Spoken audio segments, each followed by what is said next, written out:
মানুষ কোন ব্যক্তির নির্মাণ হয় কিভাবে?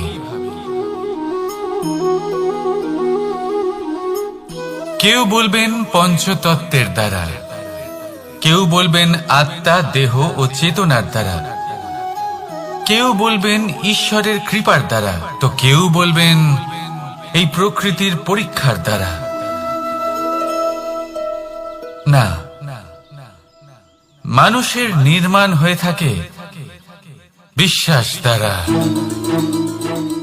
ব্যক্তি তখনই গড়ে ওঠেন যখন ব্যক্তিত্ব থাকে, ঠিক কিনা?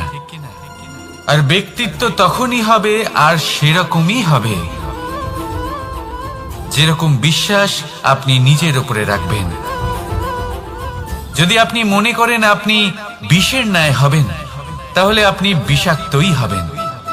যদি আপনি এটা মনে করেন যে আপনি অমৃতের ন্যায় হবেন, তাহলে আপনি অমরই হয়ে যাবেন। যদি আপনি নিজের উপরে বিশ্বাস রাখেন যে আপনি সংসারের সব থেকে উঁচু পর্বতের শিখরে পৌঁছতে পারবেন, তাহলে আপনি অবশ্যই পৌঁছবেন। যদি আপনার এরকম মনে হয় যে আপনি এরকম কখনো করতে পারবেন না, তাহলে এরকম কখনোই হবে না। ভেবে দেখবেন, বিশ্বাসের মধ্যেই বিশ্ব বাস করে থাকে, তো আপনার অস্তিত্ব কেন করবে না? যেমন বিশ্বাস আপনি নিজের উপরে রাখবেন, তেমনই আপনি হয়ে উঠবেন। সেই জন্য নিজের উপরে বিশ্বাস রাখুন, আর হ্যাঁ, ভালোবেসে বলুন রাধা রাধা। শত্রুতা। একজন মানুষ অন্য মানুষের সাথে শত্রুতা করে বসেন, দুজন ঘনিষ্ঠ বন্ধু। এমনও এক সময় আসতে পারে যখন এনারা একে অপরের শত্রু হয়ে ওঠেন। এর অনেকগুলো কারণ হতে পারে, কিন্তু মূল কারণ হলো আলোচনা। আগে হ্যাঁ, আপনি যদি কারোর বিষয়ে আলোচনা করেন, তাহলে সে আপনার শত্রু হয়ে যেতে পারে। এবার মনে একটা প্রশ্ন আসতে পারে যে এটা কিভাবে সম্ভব হতে পারে? আলোচনা, এটা তো অত্যন্ত জরুরি। যদি আমি নিজের বন্ধুর খারাপ কাজের বিষয়ে আলোচনাই না করি, তাহলে সে শুধরবে কি করে? এ কথা সত্যি যে আলোচনা আবশ্যক, কিন্তু তার থেকেও বেশি গুরুত্বপূর্ণ এবং আবশ্যক হলো আপনার এই সিদ্ধান্ত। সিদ্ধান্ত এটাই যে আপনার এই আলোচনা কোন স্থানে করবেন। যদি এটা সবার সামনে করবেন ভাবেন, তাহলে তা অপমানও হয়ে যেতে পারে। যদি এটা আলাদাভাবে করেন, তাহলে তা পরামর্শ হয়ে যায়। অপমান কেউ স্বীকার করতে পারেন না, কিন্তু পরামর্শ সকলের ভালো লাগে। তাহলে যদি আপন কারোর জন্য ভালো কিছু চান, কাউকে শুধরে দিতে চান, আর আপনার মনে হয় আলোচনা আবশ্যক, তাহলে সর্বপ্রথম সময়, পরিস্থিতি আর স্থানের কথা মনে রাখবেন, নয়তো এই আলোচনা আপনাকে খুব ভোগাতে পারে। তাহলে আসুন আমার সাথে ভালোবেসে বলুন রাধা রাধা। আপনার জীবনেও কি সমস্যা রয়েছে? অবশ্যই থাকবে। প্রত্যেকের জীবনেই সমস্যা থাকে। প্রত্যেক মানুষ জিজ্ঞাসাও করেন যে এই সমস্যা আসলে কি আর কেন আসে জীবনে। আপনাকে একটা কথা বলে দিই যে সমস্যা আসলে সেটা নয় যা আপনার পথে বাধা সৃষ্টি করে, বরং সমস্যা হলো সেটাই যেটা আপনি তখন দেখতে পান যখন আপনার একাগ্রতা আপনার পথ থেকে, আপনার লক্ষ্য থেকে সরে যেতে থাকে। আর এই সমস্যাগুলি দূর করার জন্য, এর সমাধান করার জন্য একটাই পথ আছে।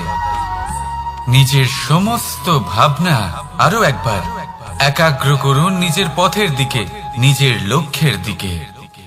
আপনার সমস্ত ভাবনা যদি কেন্দ্রীভূত হয় নিজের লক্ষ্যে, তাহলে এই সমস্যা দূরে থাকবে।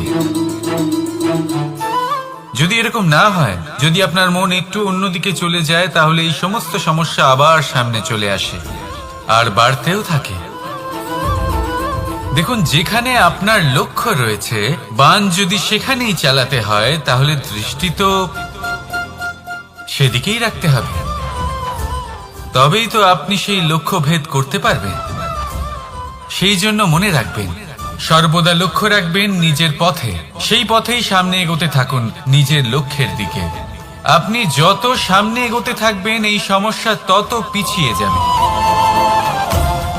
তাহলে আসুন আমার সাথে ভালোবেসে বলুন, রাধা রাধা। এই পাখিরা সত্যি খুব সুন্দর, আমার খুব ভালো লাগে। আপনি নিশ্চয়ই শুনে থাকবেন যে কিছু পাখির কাছে ডানা অবশ্যই থাকে, কিন্তু উড়তে পারে না। তারা চায় উঁচু আকাশে উড়ে বেড়াতে এবং মেঘেদের সাথে কথা বলতে, করতেই পারে না। এবার এই সংসারেও পাওয়া যায় ঘুড়িও। এদের মধ্যে না জীবন আছে, না প্রাণ আছে, আর না আছে ডানা, কিন্তু এরা আকাশের সাথে কথা বলে, হাওয়ার বেগের সাথে কথা বলে, আনন্দ করে, উৎফুল্ল হয়ে ওঠে। আকাশে জীবনের কিছু মুহূর্ত কাটায়। তার কারণ কি হতে পারে? কারণ হলো সুতো। এই সুতো যদি সঠিক হাতে থাকে তাহলে এই কাগজের তৈরি ঘুড়িও আকাশের উচ্চতায় উড়ে বেড়াতে পারে। এবার এই সুতো আসলে কি? এই সুতো হলো আসলে ভালোবাসা, এই সুতো হলো আসলে বিশ্বাসের। আর এটা আপনি দিয়ে থাকেন তাদের হাতে যাদের আপনি বিশ্বাস করেন, যাদের আপনি নিজের সর্বস্ব দিয়ে দেন। ভেবে দেখুন, এই ভালোবাসা আর বিশ্বাসের সুতো আপনি যদি সঠিক মানুষের হাতে দিয়ে দেন তাহলে আপনি অনেক উচ্চতায় উঠতে পারবেন, আকাশের উচ্চতায় উড়ে বেড়াতে পারবেন, মেঘের সাথে কথা বলতে পারবেন, পাখিদের মতো উড়তে পারবেন, যা ইচ্ছে তাই করতে পারবেন।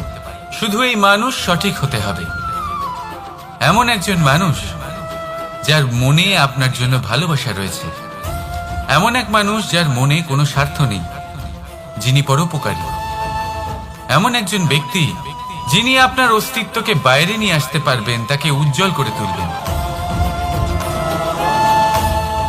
তাহলে ভালোবাসুন, আনন্দ করতে থাকুন, আর এই আনন্দ সহকারে বলুন, রাধা রাধা। আমরা সকলে এমন ব্যক্তির সাথে থাকতে চাই যারা খুব মিষ্টি কথা বলেন, যাদের ব্যবহার আমাদের ভালো লাগে, যারা দেখতে সুন্দর হন, যাদের আমরা পছন্দ করি। আর সব সময় এমন ব্যক্তির থেকে দূরে থাকতে চেষ্টা করি যাদেরকে আমরা পছন্দ করি না, যাদের কথা আমাদের খারাপ লাগে, যাদের কথা একটু কঠোর হয়। আমরা সব সময় চেষ্টা করি এদের থেকে দূরে থাকার, ঠিক কিনা?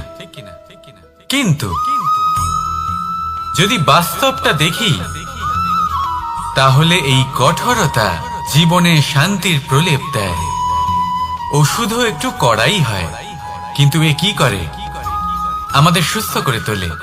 ঠিক সেইভাবেই ভালোবাসার এই অধ্যায় একটু কঠিন, একটু কড়াও মনে হতে পারে, কিন্তু এর ফল সবসময় আপনাদের স্বাস্থ্যের পক্ষে ভালোই হয়। সেই জন্য যদি কেউ আপনার নিন্দে করে, আপনাকে কড়া কথা শোনায়, আপনার ব্যাপারে আলোচনা করে, তার মানে এটা নয় যে সে আপনার শত্রু। হতে পারে তিনি আপনার বন্ধু হন, আপনার জন্য ভালো চান, আপনাকে শুধরে নিতে চান, আপনার মধ্যে কোনো পরিবর্তন দেখতে চান। সেই জন্য কখনো কারোর কথা শুনে বা কাউকে দেখে প্রাথমিকভাবে এই সিদ্ধান্ত নেবেন না যে তিনি আপনার শত্রু হন নাকি আপনার বন্ধু হন। এমনও শত্রু হয়ে থাকেন যে গুড়ের মতো মিষ্টি মিষ্টি কথা বলে আসলে আপনাকে বিষ পান করিয়ে দেবেন, আর এমনও বন্ধু থাকেন যারা আসলে নিমের মতো কড়া কথা বলেন কিন্তু আপনাকে অমৃত পান করান। এদের মধ্যে পার্থক্য করতে জানতে হবে, কে আসলে শত্রু হন আবার কে আসলে মিত্র হন। এই পার্থক্য যখন আপনি করতে শিখবেন তখন আপনি এই সংসারের সব থেকে সুখী প্রাণী হয়ে উঠবেন। এই পার্থক্য বোঝা সহজ নয়, কিন্তু অবশ্যই আবশ্যক। রাধা রাধা। অসুখ। এমন কোন মানুষ আছেন এই সংসারে যার অসুখ করে না? প্রত্যেক মানুষ কখনো না কখনো অবশ্যই অসুস্থ হয়েছে, তার এই শরীর রোগের শিকার অবশ্যই হয়েছে। এবারে দেখুন, এই রোগ আসে আবার এই রোগ চলেও যায়, কিন্তু সেই রোগ আমাদের কষ্ট দিতে কেন সক্ষম হয়? কারণ হলো স্বচ্ছতা। যদি এই স্বচ্ছতা শরীরে না থাকে তাহলে মানুষকে শারীরিক কষ্ট পেতেই হবে। ঠিক সেইভাবেই অত্যন্ত প্রয়োজনীয় হলো এই স্বচ্ছতা যেন মনেও থাকে। যদি এই স্বচ্ছতা মনে না থাকে তাহলে মানুষ চারিত্রিকভাবে কষ্ট সহ্য করেন। এবারে নিবারণ কি হতে পারে? বড়ই সহজ এর উপশম। যদি রোগ শরীরে হয় তাহলে সর্বপ্রথম স্বচ্ছতা বজায় রাখতে শিখুন। এই শরীরকে পরিষ্কার রাখতে শিখুন। বিচক্ষণতার সাথে এই রোগের সম্মুখীন হন। ভয় পাওয়ার কোনো দরকার নেই। ব্যায়াম করতে থাকুন, সব ঠিক হয়ে যাবে। সেইভাবেই যদি এই অসুখ মনে হয় তাহলে কি করা যায়? সর্বপ্রথম তার আধারের উপরে নজর দিন। আপনার এই আধারই হলো আপনার আহার। যা আপনি আহার করবেন সেরকমই মানুষ হয়ে উঠবেন। সেইভাবেই আপনি যেরকম ভাবেন সেরকমই মানুষ হয়ে উঠবেন। সেই জন্য নিজের ভাবনাকে শুভ করুন, নিজের দৃষ্টিভঙ্গিকে শুভ করে তুলুন। সবকিছু সঠিক হবে। আপনার আমার সবার মধ্যেই এক রাক্ষস বাস করে। তার সম্মুখীন হন, তাকে পরাস্ত করুন। তাহলে এই রোগ সে শরীরেই হোক বা মনের মধ্যে, যদি সঠিক সময় তাকে আটকানো না যায় তাহলে যে কোনো সময় তা মহামারীর রূপ ধারণ করবে। সেই জন্য সাবধানে থাকুন, সুস্থ থাকুন। তাহলে আসুন আমার সাথে ভালোবেসে বলুন, রাধা রাধা। সংসারে সকলের মনে বাসনা থাকে তারা যেন ধন অর্জন করতে পারেন। সবাই তার জন্য চেষ্টাও করেন। একটি অত্যন্ত ছোট শিশুও যখন সে কোনো উপহার পায় তার থেকে সে অবশিষ্ট ধন সঞ্চয় করতে চেষ্টা করে। কারণ আমরা ভাবি যে সংগ্রহ করলে আমরা ধনী হয়ে উঠতে পারবো, ধনবান হয়ে উঠতে পারবো। এবার এটাই কিন্তু গুণের ক্ষেত্রেও প্রযোজ্য। যদি আপনারা জীবনে গুণবান হতে চান তবে সংগ্রহ করার কোনো প্রশ্নই নেই। আপনাকে শুধু সম্পত্তি খরচ করতে হবে। আমি ধনের কথা বলছি না, আমি এই সংসারের সব থেকে মূল্যবান সম্পত্তির কথা বলছি। সেটা হলো সময়। গুণবান হওয়ার জন্য আপনাকে শুধু সময় খরচ করতে হবে, অর্থাৎ প্রত্যেক মুহূর্তে সদ্ব্যবহার করতে হবে, আর তাও উচিত প্রকারে। যদি এই কাজ আপনি করতে পারেন তাহলে আপনা থেকেই গুণবান হয়ে উঠবেন। আর একবার যদি গুণবান হয়ে উঠতে পারেন তাহলে ধনবানও হতে বেশি সময় লাগবে না। সেই জন্য জীবনে গুণ অর্জন করুন, সময়ের সদ্ব্যবহার করুন, আর আমার সাথে ভালোবেসে বলুন, রাধা রাধা। সবাই বলেন যদি সংসারে কিছু জয় করতে চাও তাহলে নিজেকেই পথপ্রদর্শক হতে হবে। এই সংসারকে যদি প্রকাশমান করতে চাও তাহলে প্রদীপের মতো তোমাকেও জ্বলতে হবে। এই কথা অত্যন্ত শ্রেষ্ঠ, কিন্তু প্রদীপের মতো জ্বলার পূর্বে কিছু সাবধানতা অবলম্বন করা প্রয়োজনীয়। কিভাবে? ভেবে দেখুন, চারিদিকে অন্ধকার, আমার প্রকাশের প্রয়োজন। সেই ক্ষেত্রে যদি আমি একটি দীপক প্রজ্বলিত করি তাহলে চারদিক প্রকাশমান হবে, আমার ভালো লাগবে। কিন্তু ধরুন মাথার উপর কড়া রোদ আর তার মাঝে আমি একটি প্রদীপ জ্বালাতে শুরু করলাম, তখন কি হবে? আমি নিজেই বুঝতে পারবো যে আমি মূর্খামি করছি। মাটির প্রদীপ, তেল, প্রচেষ্টা, সময়, এই সব কিছু নষ্ট করছি। সেজন্য মনে রাখবেন, জীবনে পরিশ্রম করা প্রয়োজনীয়, কিন্তু পরিশ্রম কোথায় করতে হবে, কতটা করতে হবে, সেটা মাথায় রাখা আরো প্রয়োজনীয়। আসুন আমার সাথে ভালোবেসে বলুন, রাধা রাধা। ক্ষমা একটা অত্যন্ত সুন্দর শব্দ, আমার খুব প্রিয় শব্দ। কিন্তু এই ক্ষমা কখন আর কিভাবে প্রয়োগ করতে হবে সেটা বোঝা প্রয়োজনীয়। এক, যদি আপনি কোনো অন্যায় করেন আর ক্ষমা না চান, ক্ষমা প্রার্থনা না করেন, ক্ষমা চাওয়া থেকে এড়িয়ে যান, তাহলে তাতে আপনারই ক্ষতি হবে। কিভাবে? ক্ষমা না চাইলে মনের মধ্যে অহংকার জাগ্রত হয়, আর অহংকার তো প্রকৃত অর্থে আমাদের ক্ষতিই করে। দুই, কেউ যদি অপরাধ করেন, আপনার থেকে ক্ষমা না চান, তাহলে তাকে ক্ষমা করবেন না। ক্ষমা হলো অত্যন্ত অমূল্য, আর না চাইতেই কাউকে ক্ষমা দান করা এটা উচিত নয়। তিন, যদি কেউ আপনার সাথে অনুচিত কিছু করেন, অপরাধ করেন, আর আপনার থেকে ক্ষমা চান, তাহলে তাকে ক্ষমা করে দিন। তাতে আপনার অন্তরের করুণাবোধ জাগ্রত হবে, প্রেম জাগ্রত হবে, আর তা আপনার জন্য শুভ হবে। 4, যদি আপনি নিজে কোনো অপরাধ করেন তাহলে অবশ্যই ক্ষমা চাইবেন। তাতে আপনারই লাভ হবে। কিভাবে? সামনের ব্যক্তি আপনাকে ক্ষমা করুক বা না করুক, আপনার অন্তরের অহংকার ক্ষীণ হবে, আর এই মন আরো নির্মল হয়ে উঠবে। এই ক্ষমা অত্যন্ত অমূল্য, ভেবেচিন্তে একে ব্যবহার করুন আর আমার সাথে ভালোবেসে বলুন, রাধা রাধা। আমি এখানে একা এই বনে বসে আছি, বাঁশি বাজাচ্ছি। কার জন্য? কে আছেন এখানে? কেউ নেই।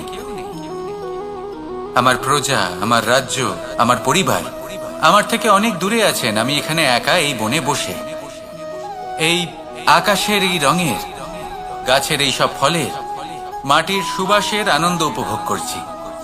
কেন? আমি হলাম দ্বারকাধীশ। এমন কি রাজকীয় বা ভৌতিক সুখ রয়েছে যে আমি ওখানে পেতে পারি না? সবকিছুই পেতে পারি, তাও এখানে বনে একা বসে আছি। কোন সুখ খুঁজে চলেছি? একা থাকার সুখ। আমরা প্রত্যেকদিন অনেক মানুষের সাথে, চিন্তাধারার সাথে, কর্মের সাথে, পরিস্থিতির সাথে সুখ দুঃখের দ্বারা বেষ্টিত থাকি। জীবনের এই চক্রে আমরা জড়িয়ে পড়তে থাকি। যতই আমরা এই সমস্যার সমাধান করি, আমরা ততই এতে জড়িয়ে পড়ি। আমরা এতটাই জড়িয়ে পড়ি যে যখন আমরা আয়নায় নিজেদের দেখি, তখন আমরা নিজেদের চিনতেই পারি না। এমন মনে হয় যেন আমরা নিজেদের হারিয়ে ফেলেছি। সেই জন্য প্রত্যেক দিন আপনি কিছু সময় নিজের সাথে কাটান একান্তে। এটা অত্যন্ত আবশ্যক।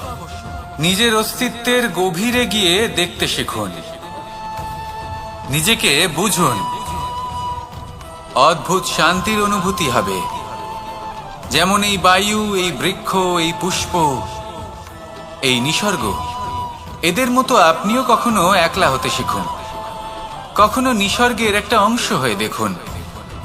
এই মন প্রসন্ন হয়ে বলবে, রাধা রাধা। বাহ, পুষ্পের সুবাস আমার খুব ভালো লাগে। অত্যন্ত সুন্দর হয় এই পুষ্প। এইভাবে চারিদিকে পুষ্প দেখে মন আনন্দিত হয়ে ওঠে। এবার আপনারা ভেবে দেখুন, আমার চারিদিকে পুষ্প নয়, আগুন আছে। তাহলে কি হবে? আমার শরীর কি জ্বলে যাবে না? অবশ্যই জ্বলবে। শরীরকে কি আগুনের তাপ সহ্য করতে হবে না? অবশ্যই সহ্য করতে হবে। এটাই হলো প্রকৃতির নিয়ম। এই নিয়ম কিন্তু আমরা সবাই জানি, কিন্তু আমাদের মধ্যে বেশিরভাগ মানুষ এই বিভ্রান্তি নিয়ে বাঁচি যে এই যে প্রকৃতির নিয়ম, তা আমার উপর প্রযোজ্য নয়। তা কিন্তু নয়।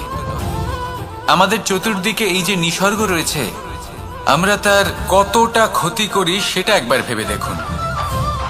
আমরা বনাঞ্চল জ্বালিয়ে দিই, বায়ু দূষিত করি, জল দূষিত করি, প্রাণীদের হত্যা আমরা করি। কেন? এই নিসর্গ আমরা নষ্ট করি, যদিও আমরা জানি যে আমরাও হলাম এই নিসর্গেরই অংশ। এবার দেখুন, শরীরের কোনো অংশে যদি আগুন ধরান, আস্তে আস্তে সমস্ত শরীরও জ্বলে যাবে। সেইভাবেই নিসর্গ যদি নষ্ট হয়ে যায়, তাহলে মনুষ্য জাতিও নষ্ট হয়ে যাবে। তাই এই যে নিসর্গ আপনি দেখছেন, নিসর্গ থাকে মানুষ থাকবে। যদি নিসর্গ থাকে তাহলেই জীবন থাকবে। আসুন আমার সাথে ভালোবেসে বলুন, রাধা রাধা। ওমা, এ কি? আমি কখন থেকে এখানে অপেক্ষা করছি, হাত পেতে দাঁড়িয়ে রয়েছি যাতে একটা ফল আমার হাতে এসে পড়ে এবং সেটা আমি খেতে পারি। কখন থেকে অপেক্ষা করছি, কিন্তু সেটা হচ্ছেই না। এবার আপনি বলবেন যে এইসব কি বলছি, এ কি অদ্ভুত কথা বলছি। যদি ফল খেতে হয় তাহলে আমাকে বৃক্ষে চড়তে হবে, ফলের কাছে পৌঁছতে হবে, তবেই তো ফল পাবো। এবার এটা অত্যন্ত সহজ ব্যাপার, কিন্তু এই বিষয়টা আপনি নিজের জীবনের প্রসঙ্গে ভেবে দেখুন। লক্ষ্য কোথায় আছে আপনি জানেন, সেই লক্ষ্যে পৌঁছানোর পথ কি সেটাও আপনি জানেন, সেই পথে চলার ক্ষমতাও আপনার রয়েছে, কিন্তু তাও আপনি নিজের লক্ষ্য লাভ করতে পারছেন না। কেন? কারণ আপনি অপেক্ষা করছেন যে লক্ষ্য আপনার সামনে চলে আসবে, কিন্তু তা হয় না। লক্ষ্য সে যাই হোক না কেন, ধন হোক, প্রেম হোক, কোনো সম্মান হোক বা মোক্ষ হোক, যদি আপনি তার দিকে অগ্রসর না হন, তাহলে ফল প্রাপ্তি অসম্ভব ব্যাপার, তা কোনোদিনই হবে না। সেই জন্য আপনার চোখের সামনে আপনি যদি নিজের লক্ষ্যকে দেখতে পান, তাহলে উঠুন এবং সেই দিকে অগ্রসর হতে শুরু করুন। নিজের অন্তরের সকল অশুভ গুণ দূর করুন, অলসতা ত্যাগ করুন, অজ্ঞানতা ত্যাগ করে দিন এবং চলতে থাকুন। অবশ্যই মনোবাঞ্ছিত ফল লাভ করতে পারবেন। মনে রাখবেন, চলতে থাকলে তবেই লক্ষ্য প্রাপ্তি হবে। অপেক্ষার দ্বারা শুধুমাত্র মৃত্যু লাভ হবে। আসুন আমার সাথে ভালোবেসে বলুন, রাধা রাধা। আমি দ্বারকাধীশ এবং আমার সভাতে বিভিন্ন সময় বিভিন্ন ধরনের মানুষ আসেন, নিজেদের দাবি নিয়ে, নিজেদের ইচ্ছে নিয়ে। কখনো কেউ ভোজন চান, আবার কখনো কেউ ওষুধ, কখনো কেউ বস্তু চান, কেউ আবার চান বস্ত্র। কারোর জ্ঞান চাই, কারোর ধন চাই, আবার কারোর বাসস্থান। অনেক সময় আমি এই অনুরোধ, এই ইচ্ছে পূর্ণ করি না। এবার আপনি এটা ভাবতেই পারেন যে কৃষ্ণ তো তাহলে লোভী, ওর কাছে তো সবকিছুই রয়েছে, তারপরেও সে নিজের প্রজার ইচ্ছে পূর্ণ করে না, তাদের সমস্যাগুলি বুঝতে পারে না, তাদের সুখ স্বাচ্ছন্দ্য প্রদান করে না। আসল সত্য হলো এটাই যে কোনো সবল ব্যক্তি, যে কোনো গৃহস্থ ব্যক্তি যে কাজ করতে সক্ষম, তার পরিশ্রম দ্বারাই নিজের প্রয়োজনগুলি এবং ইচ্ছেগুলি পূরণ করা উচিত। এটা অত্যন্ত প্রয়োজনীয়। আর এগুলো তিনি করতে পারেন শিল্প, ব্যবসা, আচরণ অথবা জ্ঞানের ভিত্তিতে। এই পথে চলতে হবে, পরিশ্রম করতে হবে, তবেই সে কিছু অর্জন করতে পারবে। এবার এমন কোনো ব্যক্তি যার এই সব কিছুতে কোনো রুচি নেই, যে কিছুই করতে চায় না, সে কিছুই অর্জন করতে পারবে না। এবার এরকম কোনো ব্যক্তিকে যদি আমি কোনো বস্তু প্রদান করি, তাহলে কি হবে? সে পরাধীন হয়ে যাবে, আর সেটা উচিত হবে না। যখনই দান করবেন, তা ভাবনা চিন্তা করে এমনভাবে দান করবেন যাতে সামনের ব্যক্তি স্বাধীন হতে পারেন, পরাধীন নয়। আসুন আমার সাথে ভালোবেসে বলুন, রাধা রাধা।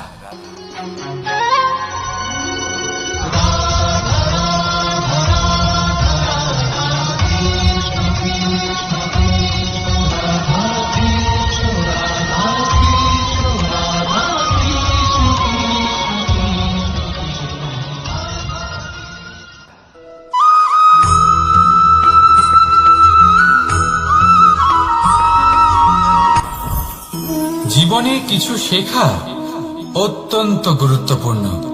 এবার কি কি শিখতে হবে, সেই সব শেখানোর জন্য অনেক শিক্ষক রয়েছেন, কিন্তু কি শিখবেন না আর কি করবেন না, এটা আমাদের নিজের অভিজ্ঞতা দিয়ে শিখতে হয়। কিন্তু তার মানে এটা নয় যে যদি আপনাকে শিখতে হয় যে আগুনের তাপ কতটা, আপনাকে আগুনের মধ্যে হাত দিতে হবে। না, অন্য কারোর অভিজ্ঞতা দ্বারাও শিখতে পারেন।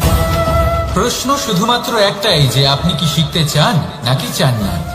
যদি আপনি এটাই ভাবেন যে আমি শুধুই নিজের অভিজ্ঞতা দ্বারাই শিখতে চাই, তাহলে জীবনকাল ছোট মনে হবে, অনেক কিছুই শিখতে পারবেন না। তাই নিজের সাথে সাথে বড়দের অভিজ্ঞতা দ্বারাও শেখা শুরু করে দিন। এই সংসারের অভিজ্ঞতা দ্বারা শিখতে শুরু করে দিন। আর এটা নিশ্চিত রূপে শেখা আবশ্যক যে কখন কি করবেন না, কোথায় থামতে হবে আর কোথায় থামবেন না। তাহলে আসুন আর আমার সাথে ভালোবেসে বলুন, রাধা রাধা।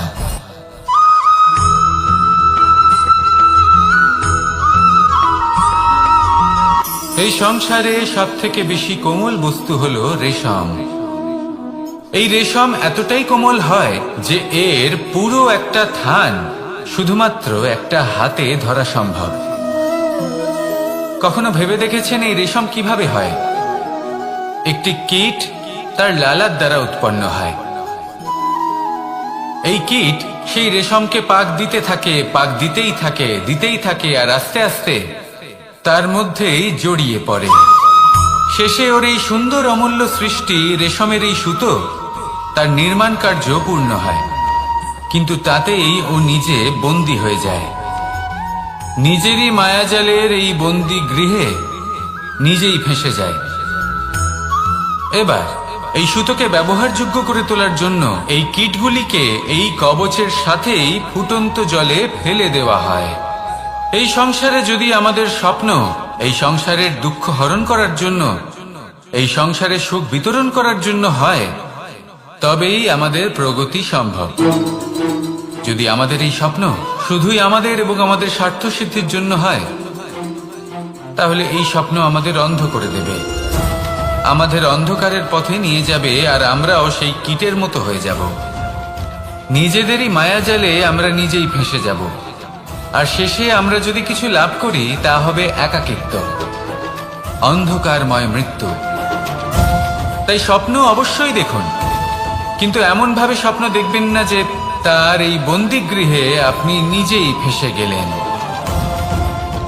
স্বপ্ন দেখুন পরোপকার।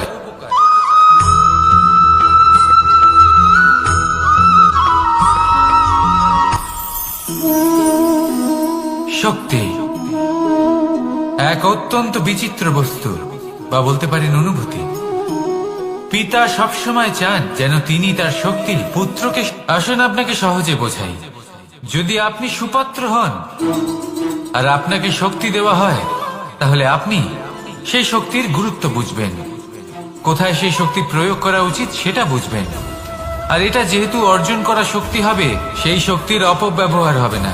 কিন্তু যদি এই আপনি কুপাত্র হন আর যদি আপনাকে এই শক্তি দেওয়া হয়, তাহলে কি হবে? দেখতে গেলে এই শক্তি আপনি দান হিসেবে পেয়েছেন, তাই না আপনি এই শক্তির গুরুত্ব বুঝবেন আর না এর প্রয়োগ আপনি জানবেন। তার অপব্যবহার হওয়া সুনিশ্চিত। তাই যদি আপনি কোনো শক্তি অর্জন করতে চান, তাহলে আগে তার যোগ্য হয়ে উঠুন, পুত্র নয় পাত্র হয়ে উঠুন। আর আমার সাথে ভালোবেসে বলুন, রাধা রাধা।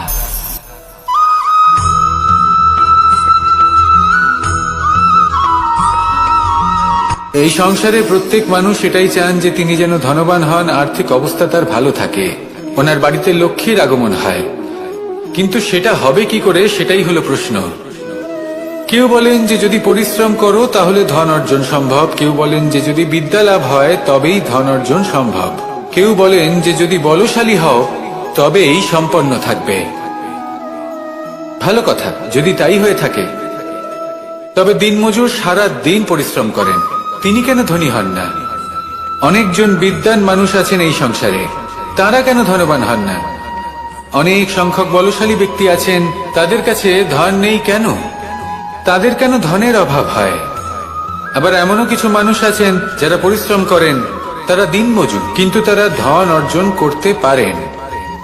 কিছু বিদ্বান ব্যক্তি আছেন যাদের কাছে অধিক মাত্রায় ধন রয়েছে। কয়েকজন বলশালী ব্যক্তি রয়েছেন যাদের কাছে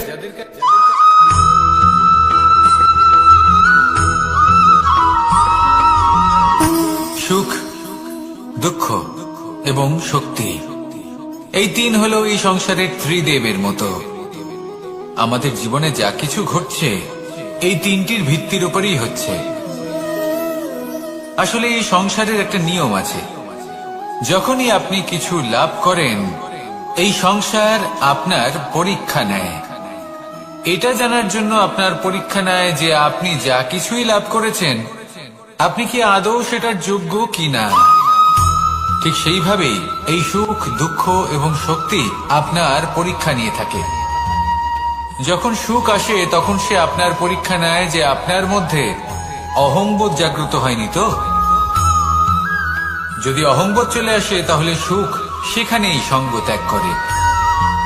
দুঃখ আপনার ধৈর্যের পরীক্ষা নিতে থাকে, আর যদি আপনার মধ্যে ধৈর্য না থাকে তাহলে এটা আপনাকে আরো বেশি দুঃখের গভীর অন্ধকারে ঠেলে দেবে।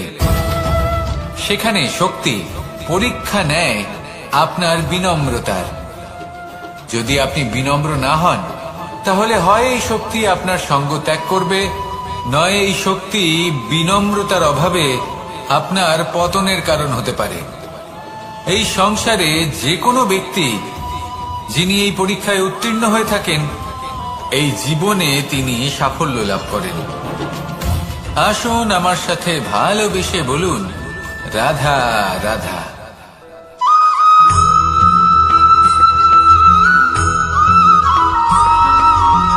পঞ্চতত্ত্বের মধ্যে দ্বিতীয় তত্ত্ব হল ধরণী, ভূমি, যাকে আমরা ধরণী মাতা বলি। এই ধরণী ধৈর্য ধারণ করে, আর এর উপরেই আমাদের সমগ্র সংসার নির্ভরশীল। কারণ এই ভূমি সহ্য ক্ষমতা রাখে, এর সহ্য ক্ষমতা হলো অপরিসীম। সন্তান যতই আঘাত প্রদান করুক না কেন, প্রেম পূর্বক সহ্য করে, আর তার বদলে অমূল্য রত্ন প্রদান করে। সন্তান যদি হাল চালায়, তাহলে তার বদলে তাকে অন্ন প্রদান করে। এটাই হলো ধরণী। এবার এর থেকে আমরা কি শিক্ষা পেতে পারি? এটাই যে কারোর জন্য কিছু করা বা কাউকে কিছু দেওয়া মনে কোনো কামনা ছাড়াই। আর এই কথাটা বুঝে যান, যদি কারোর জন্য কামনা না রেখে বা কোনো পাওয়ার আশা না রেখে কারোর জন্য কিছু করেন বা কারোকে কিছু দেন, যদি এটা আপনি শিখতে পারেন, তবে আপনি ভালোবাসতে শিখে গেছেন। আর সেই জন্যই এই ধরিত্রীকে মাতা বলা হয়। কারণ মাতা শুধু উনি নন যিনি গর্ভে সন্তানকে ধারণ করেন, মাতা তো উনিও যিনি জীবন বাঁচতে শেখান, যিনি জীবন বাঁচার উদাহরণ প্রদান করেন। তাহলে ধরণীর থেকে এই নিঃস্বার্থ ভাব শিখুন, নিঃস্বার্থ ভালোবাসা শিখুন, আর এই ভালোবাসার সাথেই বলুন, রাধা রাধা।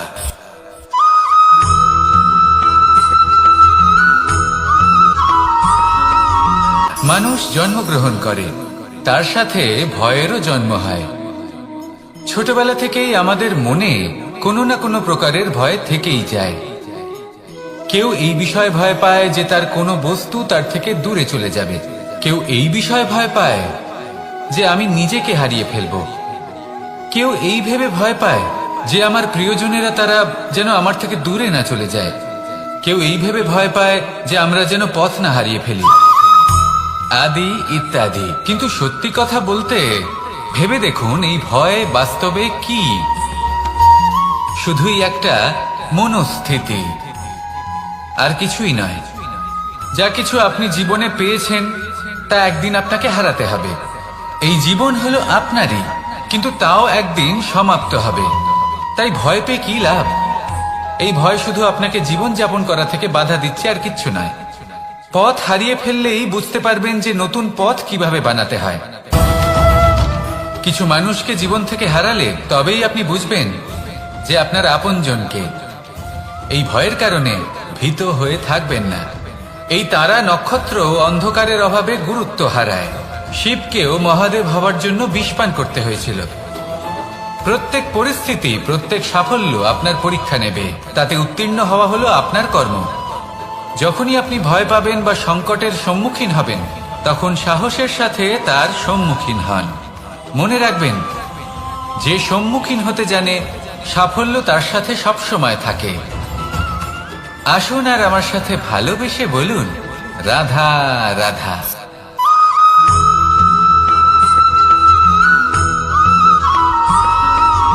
জীবনে অগ্রসর হওয়ার জন্য আমাদের কাকে প্রয়োজন হয়? মাতা পিতা, বন্ধু, প্রেম, সাহায্য, অর্থ, পরিশ্রম, আশা। ভিন্ন ভিন্ন মানুষ ভিন্ন ভিন্ন বিকল্প চয়ন করে। যদি আমি আপনাকে বলি,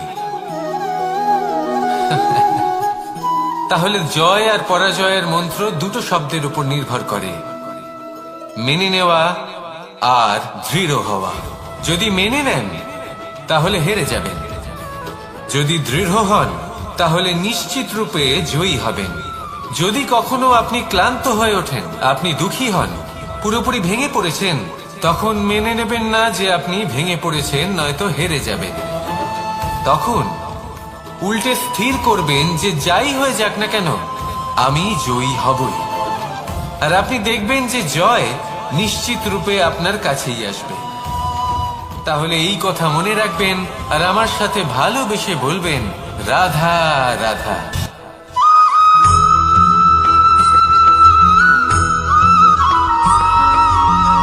এই সংসারে কোনো বস্তু হোক বা ব্যক্তি হোক, তার একার গুরুত্ব কিন্তু খুব বেশি নয়। একটা উদাহরণ হিসেবে বৃষ্টির ফোঁটাকে ভেবে দেখুন। যদি একটি বৃষ্টির ফোঁটা হয় তাহলে তার খুব বেশি গুরুত্ব থাকে না, কিন্তু যখন সহস্র বৃষ্টির ফোঁটা মেঘের মধ্যে দিয়ে ঝরে পড়ে তখন সেটা বর্ষার রূপ ধারণ করে। সেই বর্ষা যা এই প্রকৃতিকে শান্ত করে। সেইভাবেই পাথরের ছোট টুকরো তার খুব বেশি গুরুত্ব থাকে না, কিন্তু যখন অসংখ্য পাথরের টুকরো একত্রিত হয় তখন তা পর্বতের আকার ধারণ করে। সেইভাবেই কিছু মানুষ যখন একত্রিত হন তখন তৈরি হয় পরিবার, কিছু পরিবার যখন একত্রিত হয় তখন তৈরি হয় সমাজ, যখন অনেক সংখ্যক সমাজ একত্রিত হয় তখন তৈরি হয় রাজ্য। এবার এই রাজ্যের সব থেকে গুরুত্বপূর্ণ ব্যক্তি হতে পারেন রাজা, কিন্তু তাও সেই রাজা একা কিছু করতে পারেন না। যুদ্ধ লড়ার সময় তারও নিজের সৈন্যদলকে প্রয়োজন পড়ে। কিন্তু এই সংসারে এমন একজন ব্যক্তি আছেন যিনি একাই সব কাজ করতে থাকেন, এবং সেই ব্যক্তি হলেন মা। আমাদের জীবনে একজন পিতার ভূমিকা কিন্তু নিঃসন্দেহে অমূল্য, কিন্তু আমাদের সকলের জীবনে যে ভূমিকা একজন মায়ের তা অন্য কারোর থাকে না। একজন মা একাই সন্তানকে বড় করতে পারেন, সংস্কারী করে তুলতে পারেন, তার জন্য পরিশ্রম করেন। আর এত কিছু কাজ করার পরেও তার কাজের জন্য তিনি প্রশংসা অবশ্য পান না। উল্টে যদি সেই সন্তান অনুচিত পথে চালিত হয়, অনুচিত কর্ম করে, তখন সেই মাকেই অপবাদের পাত্র হয়ে উঠতে হয়। আমাদের জীবনে মায়ের যোগদান কতটা সেটা বুঝুন। আপনাকে বড় করে তোলার জন্য উনি কতটা পরিশ্রম করেছেন সেটা বুঝুন। আজ থেকে, এখন থেকে, এই মুহূর্ত থেকে মাকে সম্মান করতে শিখুন। যখন সময় পাবেন, যখন সুযোগ হবে, তখন তার প্রশংসা করুন, ওনারও ভালো লাগবে। আর মায়ের এই মমতার জন্য, তার এই ভূমিকার জন্য আসুন সবাই মিলে আমরা তাকে প্রণাম করি, আর সকলে মিলে ভালোবেসে বলি, রাধা রাধা।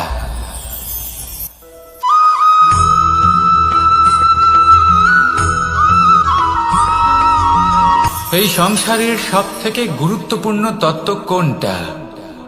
প্রথম হলো সময়। জন্ম থেকে মৃত্যু পর্যন্ত এই যে সময়, এটাই তো হলো জীবন। দ্বিতীয় হলো জীবন, যাতে আমরা সময়ের সদ্ব্যবহার করি, শ্রেষ্ঠ থেকে শ্রেষ্ঠতর কাজ করার চেষ্টা করি। বহু বছরের এই পরম্পরা, এই সংস্কৃতিকে এগিয়ে নিয়ে যাওয়ার চেষ্টা করি। এই সংসারে আমরা অংশগ্রহণ করতে চেষ্টা করি। তৃতীয় হলো ধন, সেই ধন যা প্রত্যেক ব্যক্তি অর্জন করতে চেষ্টা করেন। এবার এই তিনটি তত্ত্বের মধ্যে একটা সামঞ্জস্য আছে, সমান ব্যাপার আছে। সে ধনই হোক বা সময় হোক বা হোক জীবন। আর সেই সমান ব্যাপার হলো যে যদি আপনি এটা গণনা করতে থাকেন তাহলে তা কমতে থাকে, যদি আপনি এটা ব্যবহার করেন তাহলে তা বাড়তে থাকে। একে সংগঠিত করে রাখতে চেষ্টা করলে এ হাত থেকে ফসকে যায়, কিন্তু যদি আপনি একে সামলে রাখতে শিখে যান তাহলে এমন কাজ করবেন যাতে সংসারের সাথে সাথে পরবর্তী প্রজন্ম লাভবান হবে। যদি কিছু শিখতে চান তাহলে সামলাতে শিখুন, গণনা করা বা সংগঠিত করা নয়। আসুন আর আমার সাথে ভালোবেসে বলুন, রাধা রাধা।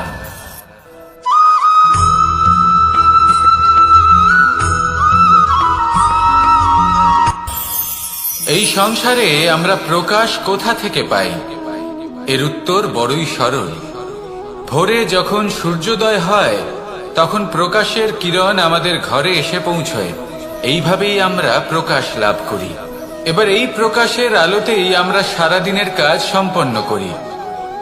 সন্ধে হয়ে যায়, সূর্যাস্ত হয়ে যায়, আর আমাদের ঘর যাতে অন্ধকার না হয় তার জন্য আমরা একটা প্রদীপ প্রজ্বলিত করি। এটাই ঘটে আমাদের জীবনেও। এবার প্রবাহমান আয়ুর সাথে আমরা আমাদের অন্তরে যদি একটা প্রদীপ প্রজ্বলিত করে নিই, তাহলে বিষয়টাই অন্যরকম হবে। এবার আপনি বলবেন কোন প্রকাশের কথা বলছি যা আমাদের অন্তরে জাগ্রত করা সম্ভব? আমাদের আত্মার মাঝে প্রেমের প্রকাশ জাগ্রত করার কথা বলছি। কারণ আমাদের এই জীবন এও হলো দিনের আলোর মতো। আজ প্রকাশ আছে, কিন্তু কোনোদিন অবশ্যই অস্ত হবে। কিন্তু অস্ত হবার আগে যদি আমরা আমাদের আত্মার মাঝে প্রেমের এই প্রকাশ উজ্জ্বলিত করে নিই, তাহলে আমাদের সন্ধ্যাকালও আমরা আনন্দে এবং প্রেমে যাপন করব। তাহলে আসুন আর আমার সাথে ভালোবেসে বলুন, রাধা রাধা।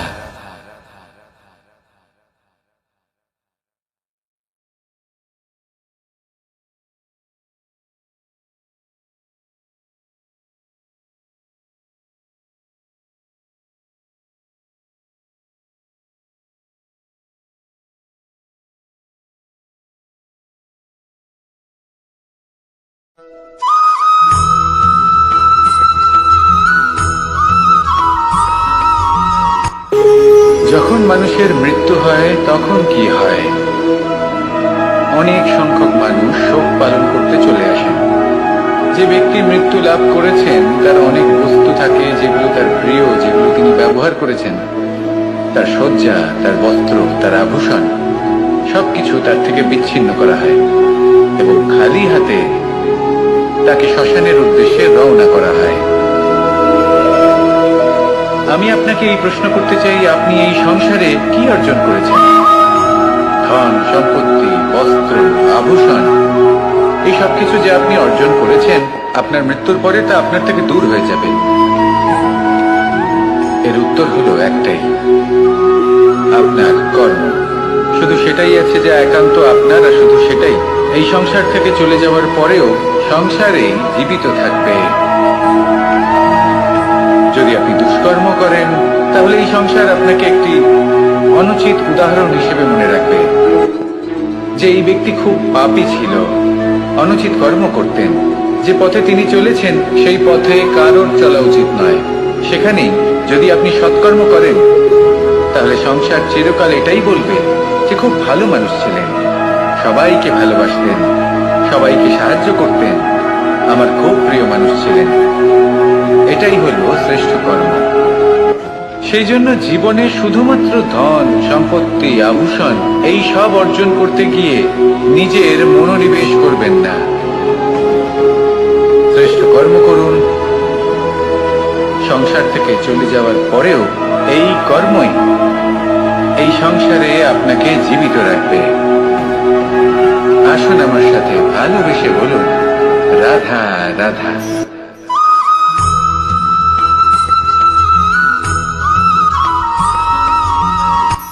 এই সংসারে সাফল্য লাভ করার জন্য জ্ঞানের প্রয়োজন হয়, পরিশ্রমের প্রয়োজন হয়, দৃঢ় নিষ্ঠার প্রয়োজন হয়, নিরন্তর চেষ্টা করা প্রয়োজনীয়।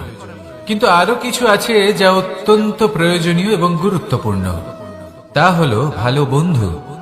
তাদের থাকা অত্যন্ত প্রয়োজনীয়। যদি ভালো বন্ধু থাকে, তাহলে সময় এলে তারা ঢাল হয়ে আপনাকে সুরক্ষা করবেন। সময় এলে অস্ত্রের মতো শত্রুকে সংহারও করবেন।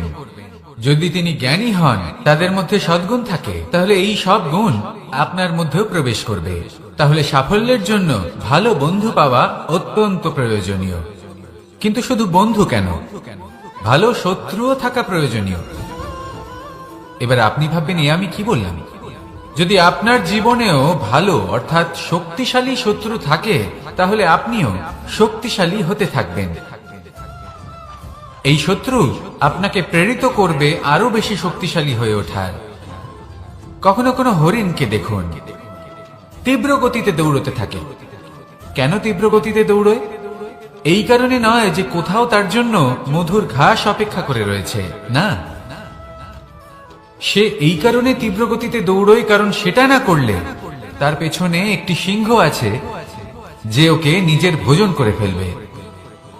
তাই জীবনে বিপদ, সংকট এই সবকিছুও হলো অত্যন্ত গুরুত্বপূর্ণ। তার সম্মুখীন হতে শিখুন আর আমার সাথে ভালোবেসে বলুন, রাধা রাধা।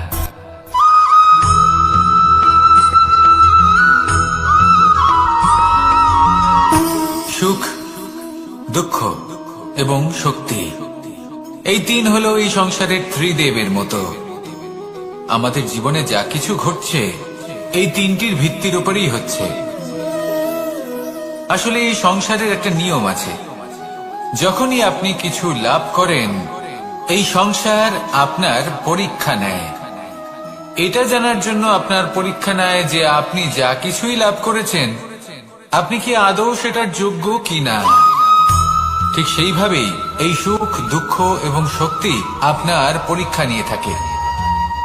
যখন সুখ আসে তখন সে আপনার পরীক্ষা নেয় যে আপনার মধ্যে অহংবোধ জাগ্রত হয়নি তো। যদি অহংবোধ চলে আসে তাহলে সুখ সেখানেই সঙ্গ ত্যাগ করে।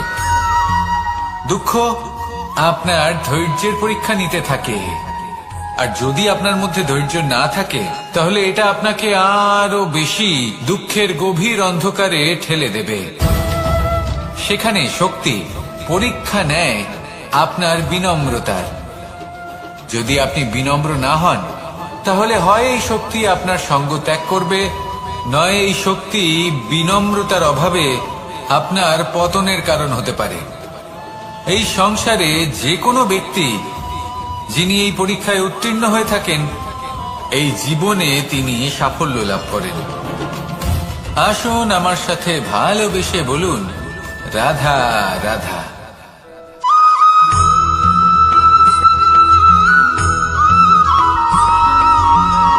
পুরুষার্থ। শাস্ত্রে 4 ধরনের পুরুষার্থের কথা বলা হয়েছে। প্রথম হলো ধর্ম। আপনি কি জানেন এই ধর্ম আসলে কি? আপনার কি মনে হয় ধর্ম আসলে কি? কোনো বিশেষ ঈশ্বরকে মানাই কি ধর্ম বলা হয়? নাকি কোনো বিশেষ রীতি পালন করাই হলো ধর্ম? নাকি কোনো বিশেষ সাহিত্যকে সর্বশ্রেষ্ঠ মনে করাই হলো ধর্ম? না, ধর্ম হলো সেটা যাকে ধারণ করা যেতে পারে। আর ধারণ শুধু সেটাই করা যায় যা পবিত্র। পবিত্র শুধু তাকেই বলা হয় যা নিঃস্বার্থ, যার মধ্যে শাসন করার কোনো ইচ্ছে নেই, যা সরলভাবেই প্রবাহমান, জল এবং বায়ুর মতো। যখন কোনো ব্যক্তি ধর্মকে ধারণ করেন এবং সেই ধর্ম সেই ব্যক্তিকে রক্ষা করে তখন তাকে ধর্ম বলা হয়। ধর্ম যা রক্ষা করে অহংকার থেকে, খারাপ চিন্তার হাত থেকে। সেই জন্য পুরুষার্থ গড়ে তোলার আগে, ধর্ম পালন করার আগে ধর্মের প্রকৃত অর্থ কি সেটা বুঝে নিন।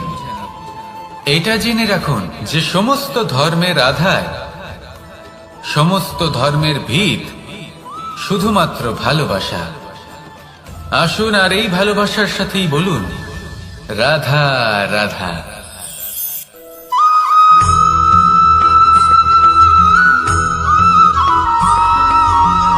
এই সংসারে সব থেকে বেশি কোমল বস্তু হলো রেশম।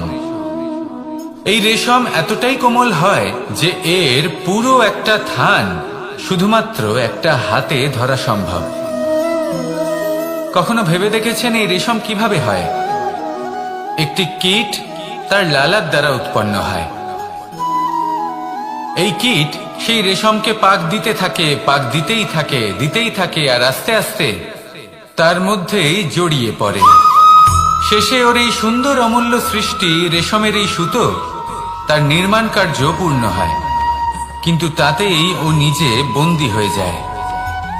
নিজেরই মায়াজালের এই বন্দী গৃহে নিজেই ফেঁসে যায়। এবার এই সুতোকে ব্যবহারযোগ্য করে তোলার জন্য এই কীটগুলিকে এই কবচের সাথেই ফুটন্ত জলে ফেলে দেওয়া হয়। এই সংসারে যদি আমাদের স্বপ্ন এই সংসারের দুঃখ হরণ করার জন্য, এই সংসারে সুখ বিতরণ করার জন্য হয়, তবেই আমাদের প্রগতি সম্ভব। যদি আমাদের এই স্বপ্ন শুধুই আমাদের এবং আমাদের স্বার্থ সিদ্ধির জন্য হয়, তাহলে এই স্বপ্ন আমাদের অন্ধ করে দেবে। আমাদের অন্ধকারের পথে নিয়ে যাবে, আর আমরাও সেই কীটের মতো হয়ে যাব। নিজেদেরই মায়াজালে আমরা নিজেই ফেঁসে যাব, আর শেষে আমরা যদি কিছু লাভ করি তা হবে একাকিত্ব, অন্ধকারময় মৃত্যু। তাই স্বপ্ন অবশ্যই দেখুন, কিন্তু এমন ভাবে স্বপ্ন দেখবেন না যে তার এই বন্দিগৃহে আপনি নিজেই ফেঁসে গেলেন। স্বপ্ন দেখুন পরোপকারে।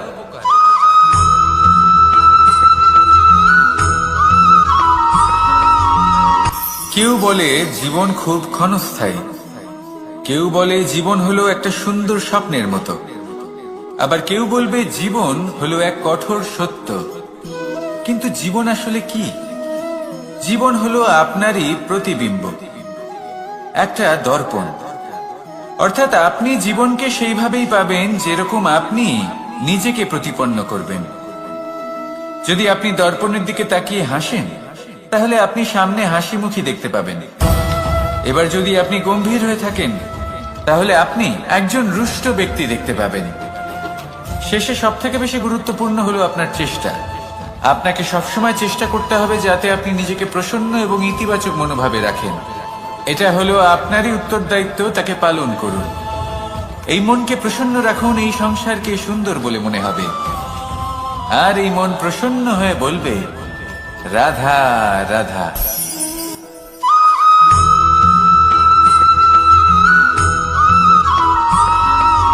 জীবনে যখন কোনো ব্যক্তি নিজের লক্ষ্য প্রাপ্তির জন্য নিরন্তর পরিশ্রম করতে থাকেন, চেষ্টা করতে থাকেন, তখন তিনি কষ্ট অনুভব করেন, কখনো শারীরিক কষ্ট, কখনো মানসিক কষ্ট। এবার উনি এটা ভাবতে থাকেন যে আমি কি উচিত করছি নাকি অনুচিত করছি। কারণ অন্যদিকে এমন একজন ব্যক্তিও আছেন যিনি একদমই পরিশ্রম চেষ্টা করছেন না। তিনি মদিরা পান করেন, বিলাসিতায় জীবন কাটান, অলস প্রকৃতির হয়ে ওঠেন, নিদ্রাতে বিলীন হয়ে থাকেন আর ভাবেন যে তিনি সুখ লাভ করছেন। কিন্তু এরকম কেন হয়? কারণ যখন আমরা সৎ পথে থাকি, উচিত পথে চলি, লক্ষ্য প্রাপ্ত করার জন্য চেষ্টা করতে থাকি, তখন আমাদের ভেতরে থাকা নেতিবাচক শক্তি এবং পাপ এই দেহকে ত্যাগ করে দেয়। আর এই অনুভূতিটাই আমাদের দুঃখের অনুভূতি দেয়, কষ্ট দেয়। এবার সেখানে যদি আমরা কুপথে চলি, অনুচিত পথে চলতে থাকি, তাহলে আমাদের ভেতরে থাকা পুণ্য এবং ধনাত্মক শক্তি আমাদের দেহ ত্যাগ করে দেয়। আর এই অনুভূতির কারণেই আমরা সুখ অনুভব করি। কিন্তু কখনো ভাববেন যে এই সুখ বেশি সময় পর্যন্ত থাকে না। সেই জন্য সবসময় মনে রাখবেন, যদি আপনি জানেন যে এটাই আপনার লক্ষ্য, এটাই উচিত পথ, শুভ পথ, তাতে নিরন্তরভাবে এগিয়ে যেতে চেষ্টা করতে থাকুন। এই কষ্ট আপনাকে সুখের পরাকাষ্ঠায় কখন পৌঁছে দেবে তা আপনি জানতেই পারবেন না। আসুন আমার সাথে ভালোবেসে বলুন, রাধা রাধা।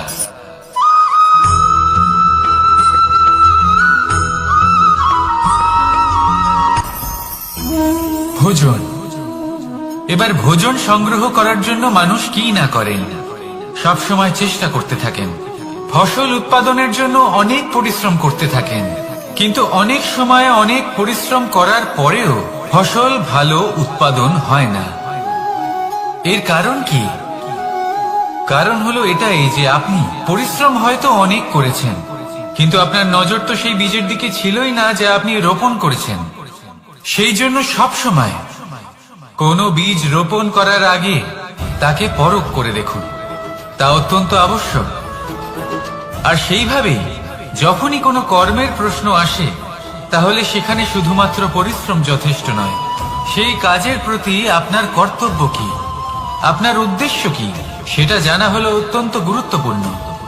তাই কর্ম করুন, কিন্তু সেই কর্মের প্রতি আপনার যা উদ্দেশ্য তার মাহাত্ম্য বুঝতে চেষ্টা করুন।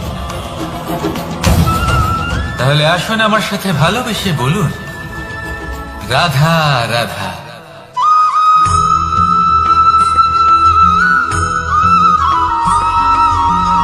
পিতা আর পুত্রের সম্পর্ক অত্যন্ত মধুর হয়ে থাকে।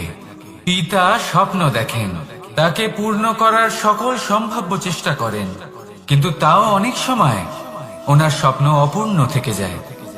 তখন পিতা ভাবেন যে স্বপ্ন উনি পূর্ণ করতে পারেননি, ওনার সন্তান তা অবশ্যই পূরণ করবে। যে স্থানে উনি কখনো পৌঁছতে পারেননি, সেই স্থানে ওনার পুত্র অবশ্যই পৌঁছবে।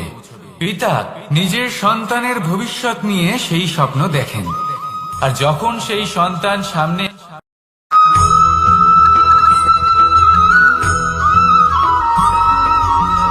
আপনি অবশ্যই কোনো গাছ দেখে থাকবেন যেখানে অনেক ফল রয়েছে।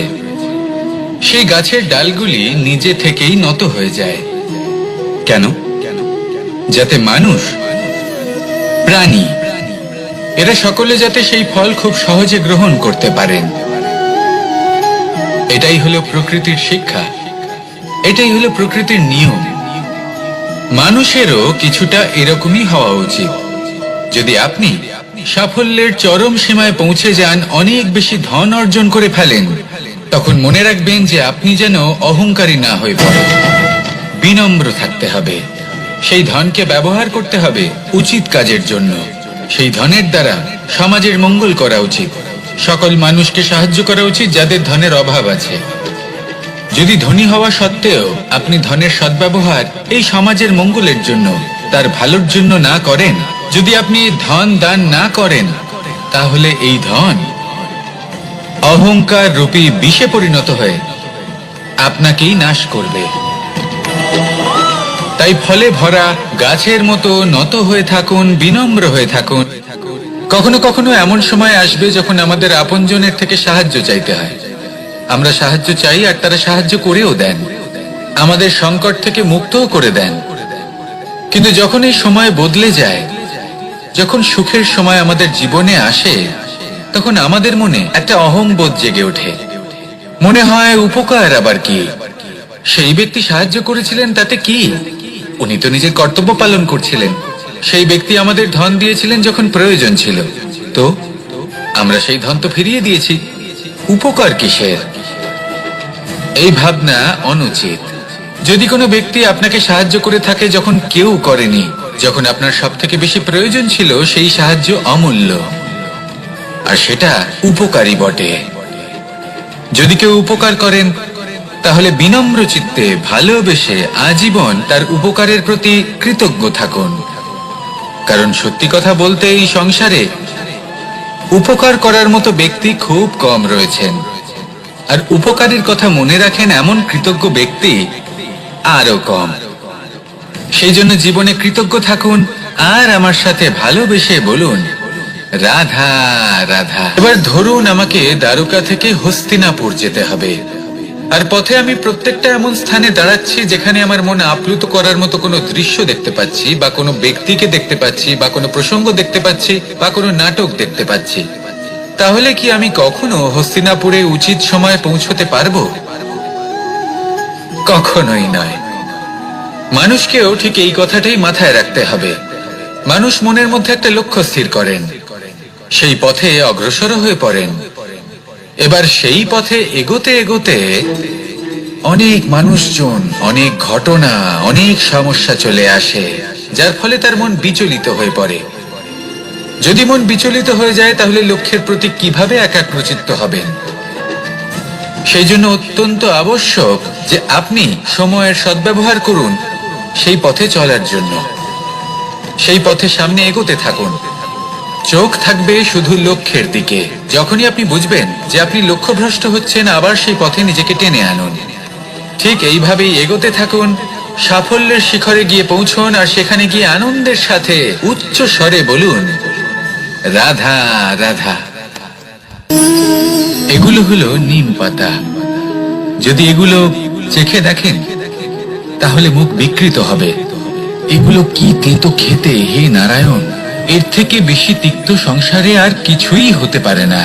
হয়তো আপনি এগুলো ফেলেও দেবেন, কিন্তু যদি এই স্বাদের ঊর্ধ্বে উঠে এই নিমের বিষয়ে আপনারা জানতে চেষ্টা করেন, তাহলে আপনি জানতে পারবেন যে এই নিম কতটা বেশি গুরুত্বপূর্ণ, কত গুরুত্বপূর্ণ ওষুধ, আর আমাদের শরীরের জন্য কতটা বেশি লাভজনক।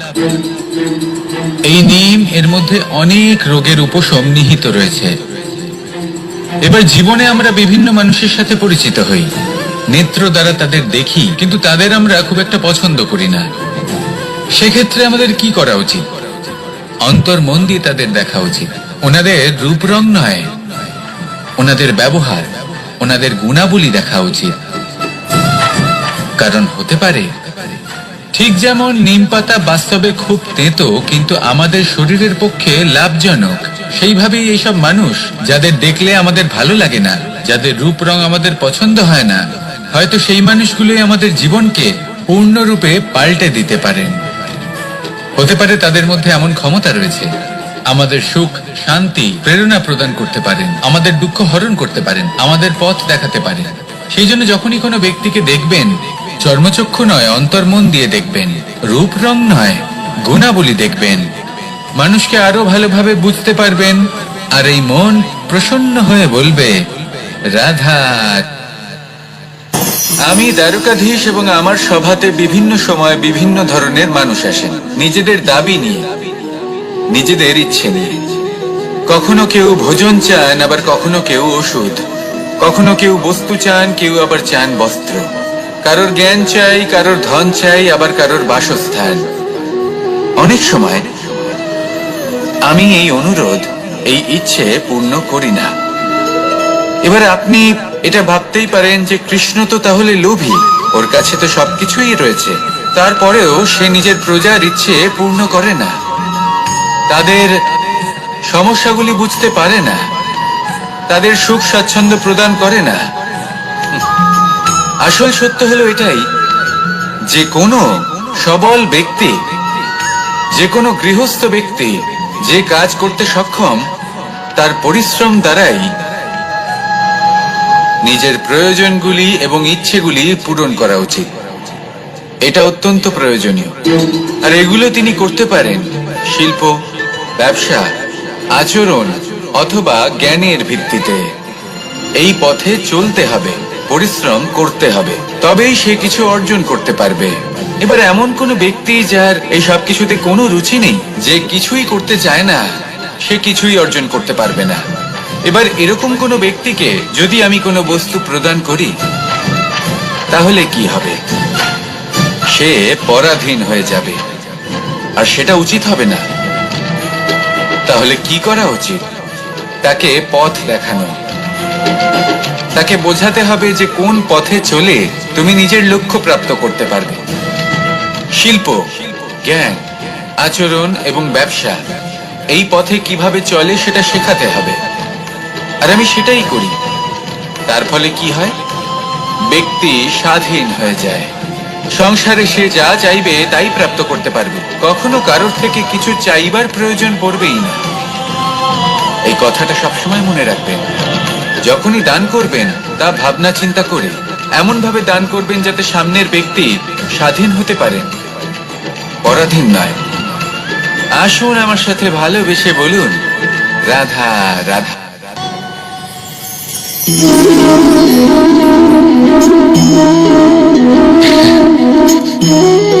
ঘুমের মধ্যে আমরা বিভিন্ন ধরনের স্বপ্ন দেখি, কিছু সুখের, কিছু দুঃখের, কিছু অত্যন্ত ভয়ানক। কিন্তু সত্যি কথা বলতে এর উপর আমাদের কোনো নিয়ন্ত্রণ নেই। কিন্তু আমি এমনও কিছু ব্যক্তিকে দেখেছি যারা খোলা চোখে স্বপ্ন দেখেন এবং তা যাপন করেন। নিজেদের একটা আলাদা স্বপ্নের নগরী আছে ওনাদের, সেখানেই জীবন যাপন করেন। আসল বাস্তবটা কি তাতে ওনাদের কিছুই যায় আসে না। এমন কিছু মানুষ আছেন যাদের কাছে বিন্দুমাত্র জ্ঞান নেই। সে না হয় ঠিক আছে, কিন্তু জ্ঞান এমন ভাবে প্রদান করবেন যে মনে হবে সংসারের সমস্ত জ্ঞান তাদের কাছেই রয়েছে। এমন কিছু মানুষ আছেন যারা ভালোবাসতে জানেন না, আর তাও আমি মেনে নিলাম। কিন্তু কথা এমন ভাবে বলবেন তাতে মনে হবে যেন প্রেমের বিষয়ে সবকিছু শুধুমাত্র ইনিই জানেন। এবার আমি এমন কথা অবশ্যই বলছি না যে আপনি এরকম করেন, কিন্তু যদি কোনো ব্যক্তি এরকম করেন তাহলে তার এটা মাথায় রাখা উচিত যে সেই ব্যক্তি অন্য কারোর সাথে নয়, নিজের সাথে অনুচিত করছেন। কারণ এমন কাজ করে উনি নিজের দোষ, নিজের অপগুণ সংসারের কাছে নয়, নিজের কাছে লুকোচ্ছেন। আপনি যদি নিজেকে বুঝতে না পারেন, সম্পূর্ণরূপে নিজেকে আকলন না করেন, নিজের অপগুণ, নিজের দোষ পূর্ণরূপে না বুঝতে পারেন, তাহলে এটা কি করে বুঝবেন যে নিজেকে কিভাবে শুধরে নিতে হবে? আপনাকে নিজের সত্য স্বীকার করতেই হবে, তারপরেই আপনি নিজেকে পরিবর্তন করতে পারবেন। তাহলে স্বপ্নে নয়, বাস্তবে বাঁচুন। বিগত দিনের কিছু কথা মনে পড়ে গেল, এক অদ্ভুত ঘটনা যা অমূল্য শিক্ষা দিয়ে যেতে পারে। বিষয় হলো যক্ষের সাথে যুধিষ্ঠিরের কথোপকথন। একবার যক্ষ যুধিষ্ঠিরকে জিজ্ঞেস করলেন, ওনাকে বললেন যে আমার কিছু প্রশ্নের উত্তর যদি আপনি দিতে পারেন, তাহলে আমি আপনার বাকি ভ্রাতাগণকে আবার জীবিত করে তুলব। সেগুলোর মধ্যে খুব গুরুত্বপূর্ণ আর কঠিন একটা প্রশ্ন ছিল, এই সংসারে সব থেকে শ্রেষ্ঠ আশ্চর্য কোনটি? এই প্রশ্ন আমি আপনাকে জিজ্ঞেস করছি। এবার কেউ বলবেন স্বর্ণ দ্বারা নির্মিত লঙ্কা, এটি হলো সংসারের সব থেকে বড় আশ্চর্য। কেউ বলবেন বরফে ঢাকা সেই পর্বত যা আকাশ স্পর্শ করে। কেউ বলবেন সেই সমুদ্র যার গভীরতা মাপা অসম্ভব ব্যাপার। কেউ বলবেন সেই বায়ু যা আমরা দেখতে পাই না, কিন্তু তা আমাদের জীবন দান করে। সংসারের সব থেকে বড় আশ্চর্য কি, সেই প্রশ্নের উত্তর যুধিষ্ঠির দিয়েছিলেন, আর তা ছিল শ্রেষ্ঠ উত্তর এবং উচিত। উনি বলেছিলেন যে সংসারে প্রতিদিন কোনো ব্যক্তি জন্ম লাভ করেন আর কোনো ব্যক্তি মৃত্যুও লাভ করেন। এবার এই কথাটা সবাই জানেন, সবাই বোঝেন যে যখন জন্মেছি তখন কোনো একদিন আমিও অবশ্যই মৃত্যু লাভ করব। এবার যখন এই কথা প্রত্যেকটা মানুষ জানেন, তখন কেন প্রত্যেক মানুষ এই চিন্তায় থাকেন, এই নিয়ে কষ্ট পান, এই নিয়ে ব্যাকুল হয়ে থাকেন যে উনি একদিন মৃত্যু লাভ করবেন, তার থেকে দূরে পালাতে চেষ্টা করেন? বলেন যে আমি মৃত্যু লাভ করতে চাই না। কেন? যেখানে কোনো না কোনো দিন এটা অবশ্যই হবে। এ হলো ব্রহ্ম সত্য। এই যে ব্যাকুলতা, এই ভয়, এই যন্ত্রণা, এই চিন্তা তার মনকে বাঁচতেই দেয় না, এই জীবন অনুভবই করতে দেয় না। সেই জন্য এই চিন্তা, ব্যাকুলতা, ভয়, এসবের কি লাভ? কোনো লাভ নেই। সেই জন্য যতক্ষণ জীবনযাপন করছেন, প্রত্যেক মুহূর্ত যেন শ্রেষ্ঠ হয়, আনন্দময় হয়, প্রেমের দ্বারা পরিপূর্ণ হয়, সেই চেষ্টা করুন। চেষ্টা করুন যাতে আপনি যে কাজ করছেন তার দ্বারা যেন অন্যের মঙ্গল হয়। এই প্রচেষ্টাই আপনার জীবনকে প্রসন্নতা আর প্রেম দ্বারা ভরিয়ে তুলবে। এই মন সুপ্রসন্ন হয়ে বলবে রাধা রাধা।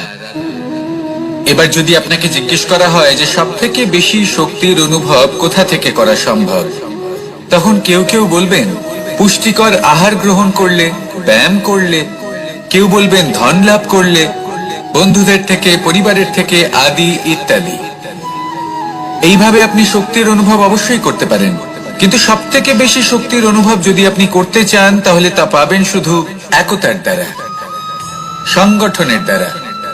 যদি আপনাকে উদাহরণ দিই, নিজের এই হাতটাকে দেখুন, 5টা আঙুল রয়েছে। কোনো একটা বস্তুকে নিজের একটা আঙুল দ্বারা তুলে ধরার চেষ্টা করে দেখুন, বড়ই কষ্ট হবে। তখন আপনি বুঝতে পারবেন যখন এই 5টি আঙুল একত্রিত হয়, তখন কোনো কাজ কতটা সহজ হতে পারে। এটাই হলো শক্তি, একতার। সব থেকে ভালো উদাহরণ যদি আপনাকে দিই, তাহলে বাঁশি। এই বাঁশি থেকে অত্যন্ত মধুর সুর নির্গত হয়, যা সবার মন প্রসন্ন করে দেয়। এই কথা সত্যি, কিন্তু এই বাঁশি আমি একটা বা দুটো আঙুল দিয়ে বাজাতে পারবো না। আমাকে প্রত্যেকটা আঙুল ব্যবহার করতেই হবে, তবেই এর থেকে মধুর সুর নির্গত হবে, যা সকলকে প্রসন্ন করবে। ঠিক কিনা? ঠিক এইভাবেই যদি আপনি চান যে আপনার জীবনরূপী বাঁশি থেকেও মধুর সুর নির্গত হোক বা সবার মনকে প্রসন্ন করে তুলুক, তাহলে আপনাকেও জীবনে একতা নিয়ে আসতেই হবে। আপনি একাও কর্ম করতে পারেন, পথ চলতেও পারেন, সামনেও এগোতে পারেন, সাফল্যও লাভ করতে পারেন। কিন্তু যখন সকলে একসাথে এগোবেন, সেই পথে চলবেন, সেই কর্মই করবেন, তখন লক্ষ্যে অবশ্যই পৌঁছবেন, সাফল্য অবশ্যই লাভ করবেন। কিন্তু সেই সাফল্য এবং তার আনন্দর সংমিশ্রণটাই একটু অন্যরকম হবে। তাই জীবনে ঐক্যবদ্ধ হন, একসাথে মিলে এগোতে থাকুন, আর আমার সাথে ভালোবেসে বলুন, রাধা রাধা। দুই ধরনের আবেগ রয়েছে যার কোনো মূল্য নেই। আমার কথার অর্থ এটা নয় যে এদের কোনো গুরুত্ব নেই, গুরুত্ব যথেষ্টই রয়েছে, শুধু এদের জন্য আপনাকে কোনো মূল্য দিতে হয় না। প্রথম আবেগ হলো আনন্দ, প্রসন্নতা। এটা আপনি যে কোনো জায়গায় খুঁজে পেতে পারেন যদি আপনি খুঁজে পেতে চান। আপনি কোনো পুষ্পের সৌন্দর্য দেখে প্রসন্ন হতে পারেন। বায়ুর কারণে যখন একটি বৃক্ষ শিহরিত হয় সেটা দেখে আপনি প্রসন্ন হতে পারেন। একটা ছোট্ট শিশুর কলরব শুনেও আপনি প্রসন্ন হতে পারেন। একটা ক্রন্দনরত বালককে হাসিয়ে আপনি প্রসন্ন হতে পারেন। সবকিছু আপনার উপর নির্ভরশীল। সেখানে আরেকটি আবেগ হলো দুশ্চিন্তা। মানুষ বড়ই দুশ্চিন্তা করতে থাকে। আজ আমি এই কাজ করেছি, সেই বিষয়ে চিন্তা। আজ আমি এই কাজ করতে পারিনি, সেই বিষয়ে চিন্তা। কাল আমাকে এই কাজ করতে হবে, সেই নিয়ে চিন্তা। আমি কি সেই কাজটা করতে পারবো, সেই বিষয়ে দুশ্চিন্তা। চিন্তা সর্বত্র রয়েছে, যার জন্য মূল্য দিতে হয় না। যত চান আপনি একত্রিত করতে পারেন। একটা গুরুত্বপূর্ণ কথা মনে রাখবেন, প্রসন্নতা জীবনের একটা নতুন সূত্রপাত। সেখানে দুশ্চিন্তা হলো জীবনের চিতার সময়। এবার এই দুটি আবেগ হলো মূল্যহীন, দুটোই আপনার সামনে আছে। কোনটা চয়ন করবেন আপনি, দুশ্চিন্তা নাকি প্রসন্নতা? সিদ্ধান্ত